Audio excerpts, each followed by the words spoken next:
So, hello everybody. Nobody's here as of yet, but that doesn't matter. I actually make these lives for other reasons. I make them so that I can go longer on a topic, and and uh, and I'm actually going to record this for my podcast. And so right now I'm gonna so hello. This is Blonde Haired Girl, and I like to do these lives so that I can go in depth on a topic, something that has been coming up for me actually for a while now that I really wanted to talk about. And I wanted to talk about it a little bit further than my normal talking about subjects, which when I'm on my YouTubes, I try to keep it to 10 minutes because I find that I have a hard time, like when videos are like really, really, really long, a lot of times I end up not watching them or I can't watch them right then. So I like them when they're pretty short. And then I listen to podcasts for much longer period of time. I really like podcasts a lot. One of the things that I wanted to talk about was that I had done a podcast a couple weeks ago about the topic of non-binary, and I ended up pulling that podcast because I thought in some ways it was kind of mean spirited for people who would not like to be identified as male or female. And I was really giving some thought to it as to why they would not be, and perhaps they because I listen to a lot of material that is really out there. I'm just saying, some of the stuff I listen to is like so far out there, so that and this person is pretty far out there, and so maybe this person doesn't want to identify even necessarily as human. I don't know. And so maybe she or he or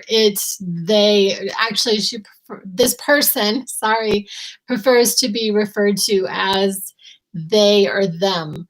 And so maybe they are referring to a collective. Maybe they identify as a collective being, not just singularly one or another. I don't know. And there are beings who are not necessarily male or female. But anyway, the reason why I'm mentioning this is because I saw this in that podcast. I started talking about there's been some talk in the communities about us going to like basically genetically like created, not in a woman's womb per se, but in like a petri dish, creating humans and genetically modifying, or like modifying their genes, not genetically modifying their genes, but actually modifying their genes possibly before it's even implanted, or I don't know what they're doing. But there was implication that we may go to a place where humans are not created the way they're created now, as in either through the act of sex or, in vitro, which, this is not a judgment about anything. Okay, but I thought this was super interesting. Today, it came across my notifications from Wall Street Journal. They put out today this article. Gene editing in embryos isn't safe or effective for clinical use yet. Okay, gene editing in embryos isn't safe or effective for clinical use yet, reports say. And so this just goes to like a whole other ball of worms about the morality of, like, I don't know, choosing eye color, choosing the sex of a child, choosing characteristics of a child. I had heard, and I think that it may be a true statement, that in in oh my gosh, Reykjavik. I can't remember it's a country, I think, an island, a country. It could be Iceland, maybe Greenland. I'm not sure. Anyway, and they have eradicated on this island Down syndrome. So if a child is conceived who they believe has Down syndrome, every single time the child is aborted. And so they do no longer have children who have Down syndrome in that particular country. I don't know if it's compensatory or if all of the parents are on board with this. And then just, I don't know, like this implications of this superhuman race that like we're only going to not even necessarily birth. I mean, maybe these children will be incubated and will no longer have women who carry children in their womb and give birth. I don't know. We'll just have to see. It's interesting. So anyway, it's just weird because I'll talk about something and then I'll see some article that makes reference to that idea and it kind of freaks me out. But that's not even what I wanted to talk about. I just wanted to refer to that in this live. So what I really wanted to talk about was I had also done a podcast fairly recently about this other person that I had found on TikTok, and I actually follow her material really, really closely. And she had started talking about quantum physics, and I don't know if she ever used the term law of attraction, but she was talking about the principles that I've been talking about incessantly for the last 2 years, and also using myself as a experiment. So I'm like the experiment. and I had this like feeling come over me, you know, of this like this human side of I'm doing these principles, I'm practicing these principles like throughout my life, day after day after day, moment after moment, practicing. And it's sort of like I can liken it to like my son. He plays on this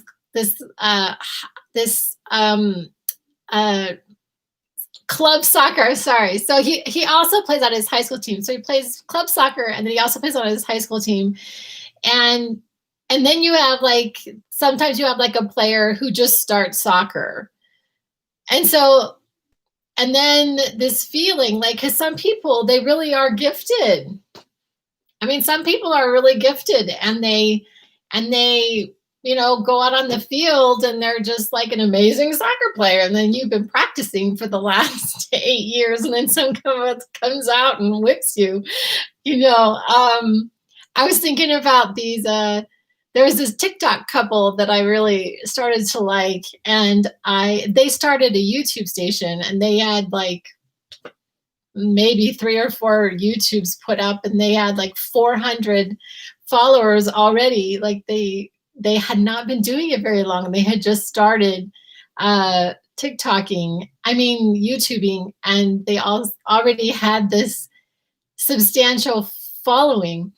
And so I go into this as somebody who's practicing this, and it is for myself, but it's also because I believe in these principles so wholeheartedly that I do believe that we create our reality.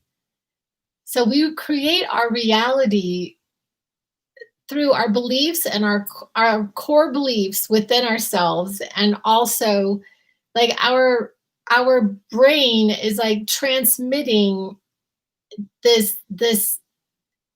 transmitting these signals, these like wavelengths, and then we are getting feedback. And so you can kind of tell where you are with these principles based on how you're feeling. And so I have a lot of time to practice. I have to say, I get quite a bit of practice because I consistently have these things come up, and I'm challenged. I'm challenged quite a bit in this journey of of learning about these principles. So I have my YouTube station. I do my podcasts. I've been writing. I just like sent off for 10 copies of my second book that I actually opened it up last night and I found like all these mistakes in it. So it needs some work. And but that was partly why I ordered them, and also to give them to some people in my life and for them to give me feedback. And that if they find these what I'm saying in this book to be useful. But it has also been really, really inspiring me to other writing. I've been doing this for like a lot longer than even 2 weeks, where I just seem to have this propensity for looking at human behavior or looking at the way things work. I mean, I remember oftentimes like just sitting there, like, what are we doing here? Why do people die? What is life about? What is reality? Like I would just be sitting there and just like, what is reality? Like I'm sitting in my living room and I'm watching something, or I'm looking out the window and I'm thinking, what exactly is reality? And if you really just kind of sit there and think about it, it is bizarre. It's so weird. Like it's just the weirdest thing. And like sometimes I'm looking at, okay, so I have these hands, with 5 fingers on each hand, and then I've got these feet and I can walk and I move, and I have eyes to see and ears to hear, and when I eat food, I have to eat and digest. I have to go to the bathroom, which is one of my questions for the universe. Why in the world? It's the weirdest thing. But anyway, and so like the way that we are formed, and like even our bodies, and then like this societal idea that one person is like beautiful and another person isn't. Like what makes one person beautiful and another person not? And these ideas of sociology and us, and an attachment, and us faring better in life when we are attached. And actually children, if nobody's caring for them, babies, if nobody cares for them, they die. They are completely dependent on people to care for them, to feed them, change them, bathe them, everything. They are completely dependent, for many years, actually, if you think about it, on older humans to take care of them. And it just seems like our bodies are really set up for being social. But so there's this other arm of all of this that I've really been thinking about. And I've been sort of experimenting with it in my mind, like recently. Like, why do I do this? Why do I do YouTubes? Why do I do, like, why can I not just practice in my living room? What is the point of all this? And then there is this, okay, am I looking for notoriety? Do I, like, what are my motivations, like, um for what I'm doing? And and I have to say, like, generally, like, if somebody asks me, I'm really, really happy to share. But my information, my actual deeper information, is so out of the norm. It is so out of the norm that I think that there's going to be a number of people who really have no interest in that subject. So I haven't quite reached a broader of my audience. But then it came up again today, where I was somebody that I am friends with on Instagram, and she and a couple of her, I guess, people in her circle, I don't know where she met them, but they're going to be having this um, this event. So they've set up this event and they're talking about all the things that I've been talking about. Well, to a degree. And so I was sitting there and I'm because here's the other thing. Theoretically, I could manifest, I could have come into my reality anything, absolutely anything, just through the power of thought and not necessarily volition or necessarily doing anything, but through just my thoughts. Theoretically, I could just think something and it would happen. And I have not yet mastered these skills.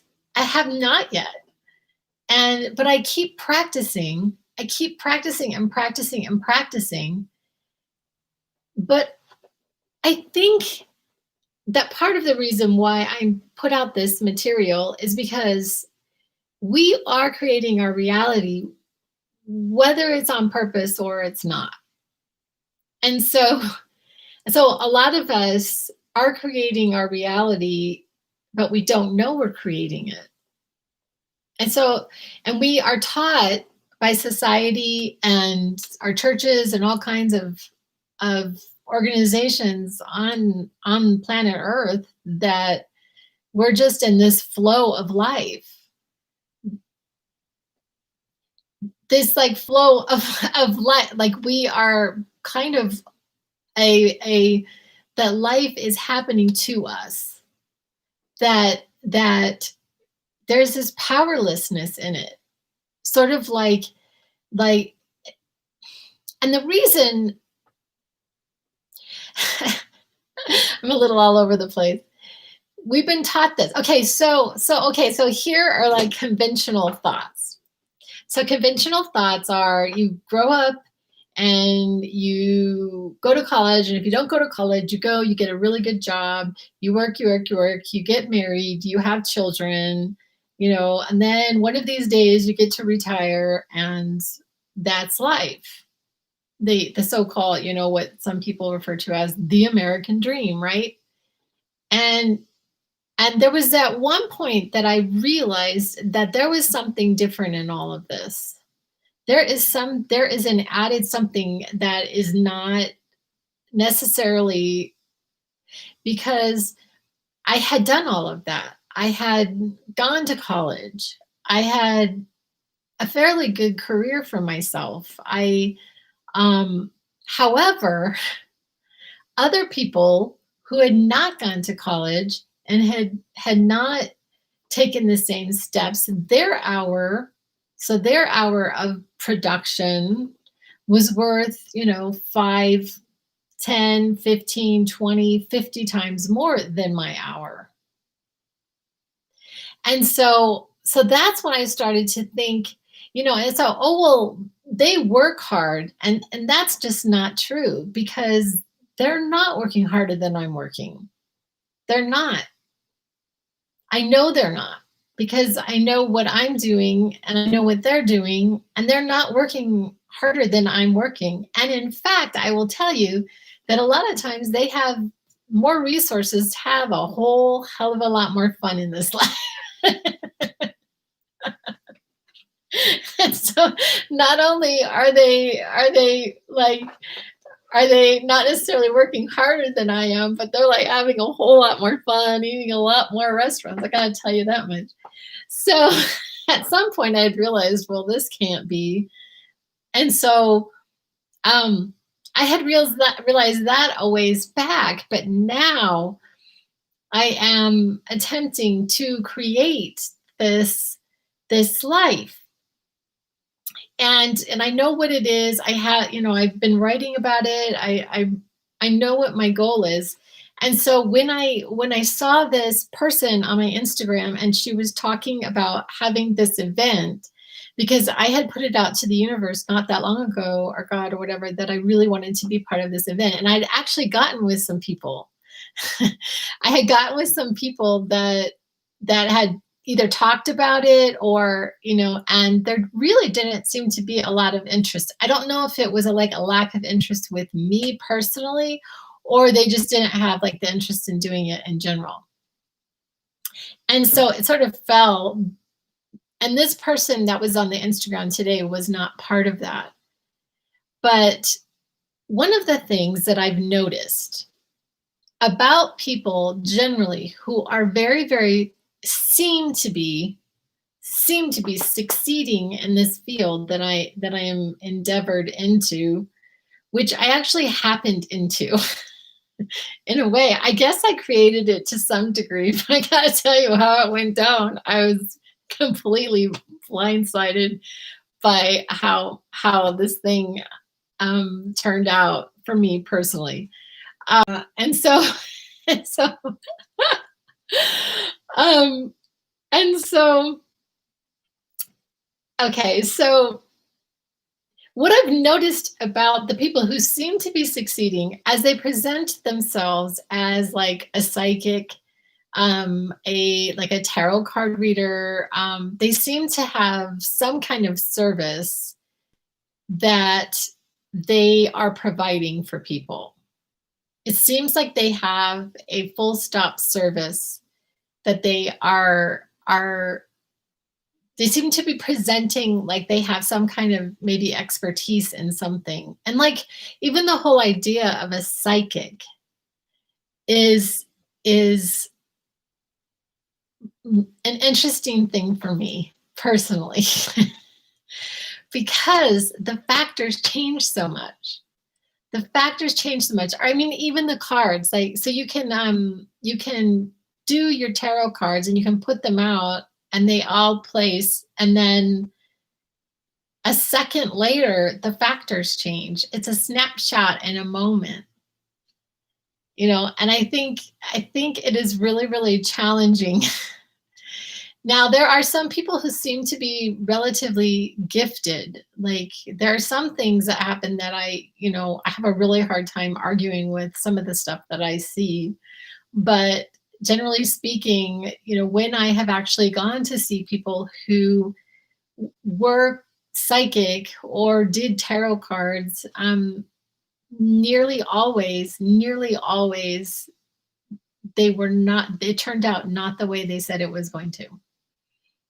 And I don't know, maybe it's because I'm just too much of a skeptic. I don't know. So anyway, I'm not really exactly sure what to do with myself. Like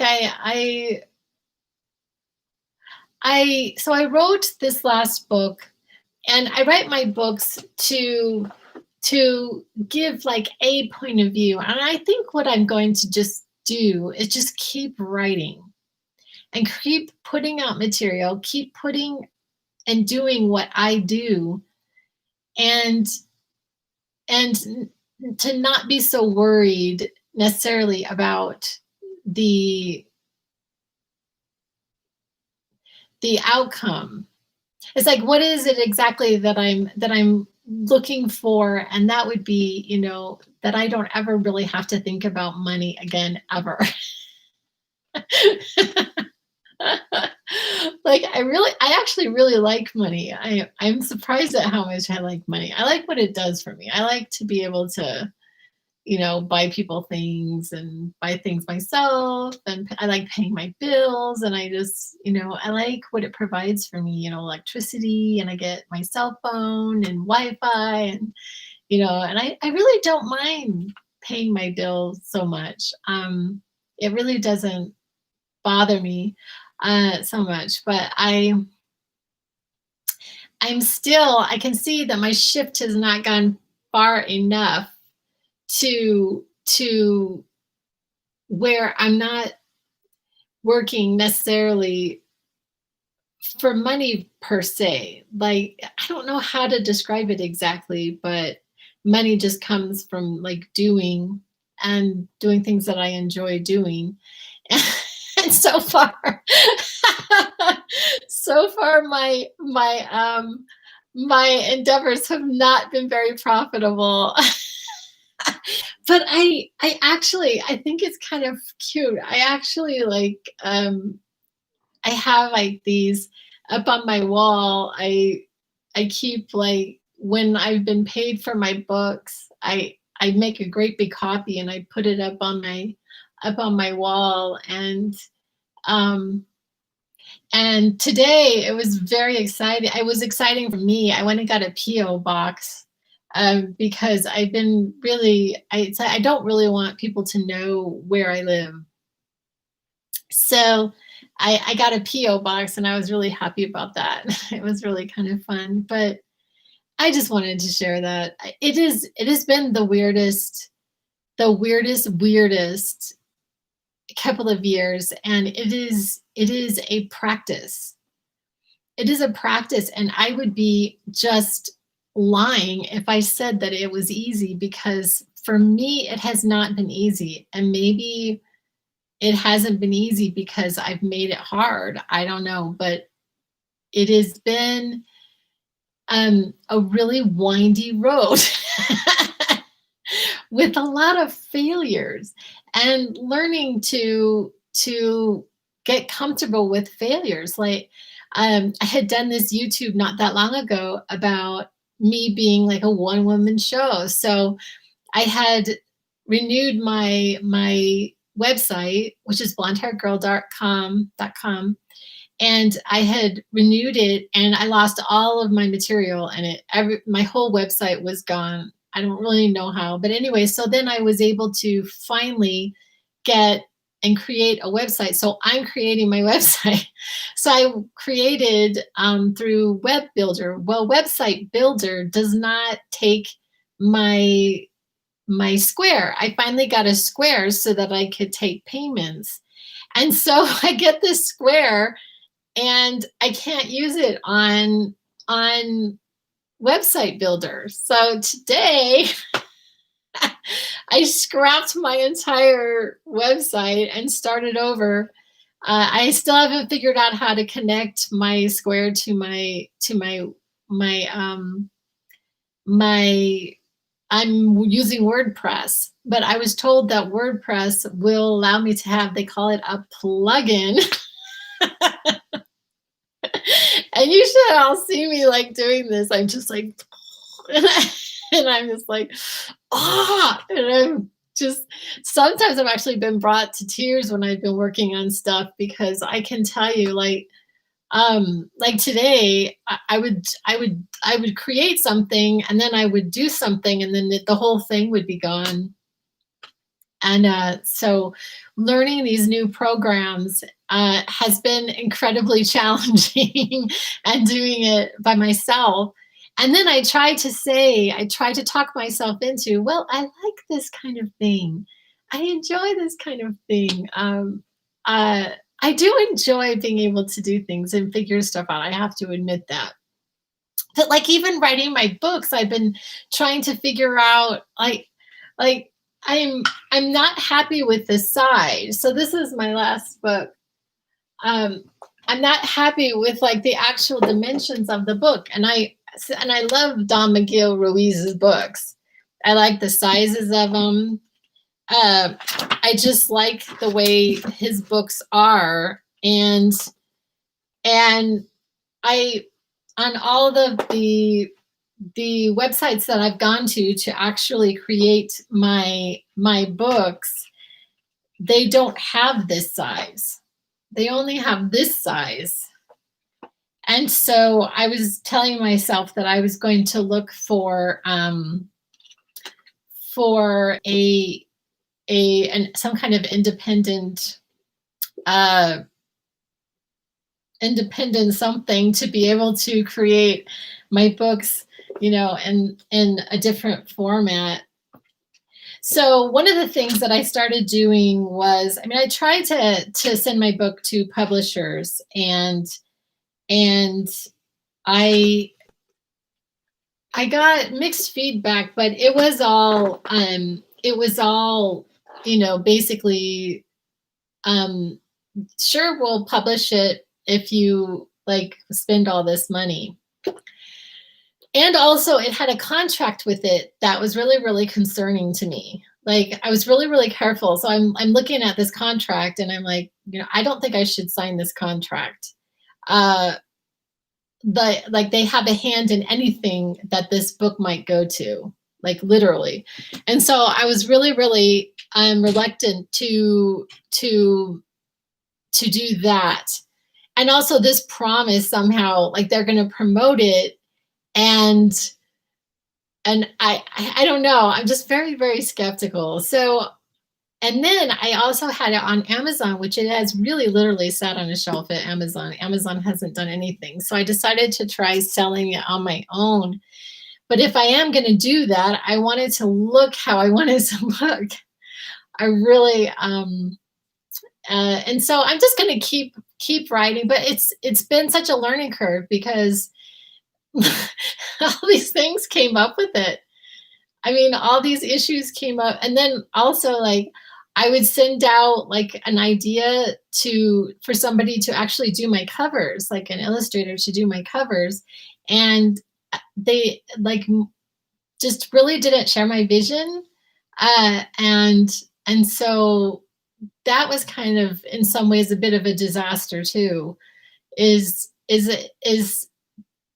that other people, like when you try to have other people do things for you and they don't share your vision, it's like, oh man. So so I got all kinds of wheels spinning. And sometimes like I don't quite understand, like I don't always know what direction to go. Like, okay, so getting back to the law of attraction and us creating our reality. And so I will put something out and then these opportunities come, and then I'm going on that particular path, and then sometimes it doesn't seem to like go anywhere. Like that path just sort of in that moment stops. And so I'm like, okay, so now what do I do? Like, do I do I take another path? Like I'm literally in like a stop sign or a holding pattern in that, like, I'm not really sure what to do with that opportunity. And so I sort of wait. I wait and see, okay, am I going to hear back from this person about that? Or, or maybe I'll just keep going in this direction.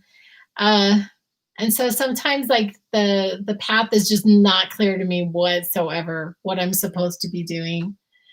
But anyway, I just wanted to share that. The idea of intentionality, and I guess that would not be clear for me. I guess that would not be clear for me exactly what my intentions are. I absolutely love ideas. I love philosophy. I love this idea of physics. Things come to me a lot. Like sometimes I experience them, sometimes they just come to mind for me. And I absolutely love this stuff. Like I saw this thing recently about how I think they're going to be sending some kind of like another team to the moon in 2024. They're sending this other, and I was like, oh my God. I just sort of feel like maybe, if there are lifetimes, maybe in my next lifetime I will be some kind of an astronaut of some sort. I was like, oh God, I feel like I missed that opportunity. When I was young, I really wanted to be a pilot in the Air Force. And so I used to take the city bus, which in Phoenix, Arizona was no small thing, through kind of dangerous neighborhoods to go to ROTC at ASU, because I really, really, really wanted to be a pilot in the Air Force. And so maybe in another but okay, so in 2024, they're planning to send like a whole team to the moon. And then I think it was like 2028, they're planning on like making a whole like station, some kind of a living arrangement on the moon. Isn't that crazy? Like, oh my God. See, this kind of stuff just like gets so, when I learn stuff about space, it just makes me um so happy. You can see just glow. um but uh but anyway, um so but this other idea of us being the creators of our reality is where it is, and I am actively every single day creating a reality, and I still have moments of discouragement, but not as bad as I used to when I first started my YouTube station, for sure. And some of the strategies that I have been putting into place is when things come to discourage me, I I the first thing I do is I trust in God, and I believe in God, but I think that it's all the same. Like, you could call it the universe, you could call it source, you can call it, whatever you want to call it. I'm perfectly good with the term God. So I trust in God with whatever the situation is, and also just this kind of wait and see, just wait and see, and then also trying to get um um oh, how cute. Hi, Celtic girl. My vision's not so good. So I just saw you wrote just now. Um, but and so I don't. So I've been implementing these strategies, but I still have like times like today where I'm like, um, sometimes I'm just not really sure what to do. Like, I will do something, it and then it just is like this dead stop. Like, I don't hear back from someone about something, or whatever it is. But anyway, I so appreciate you listening. I really am starting to do these lives mostly because, not necessarily for the live part, but for the length part, so that I can actually talk about a subject for longer, because I am still technically challenged. Which, is another thing. Like, my podcast and my videos, really, they don't come with a lot of bells and whistles. I don't have like music or any like little tunes. I had this one guy tell me, he goes, if you meditated in the nude, you would get a lot more people watching. I'm like cracking up. I'm like, I'm not entirely sure that's true, uh, but anyway, so it's just sort of, and I don't know, maybe I'm not evolving properly, but I'm just keeping true to who I am. So, anyway, appreciate you listening, and I will be back with other ideas. And that's a wrap.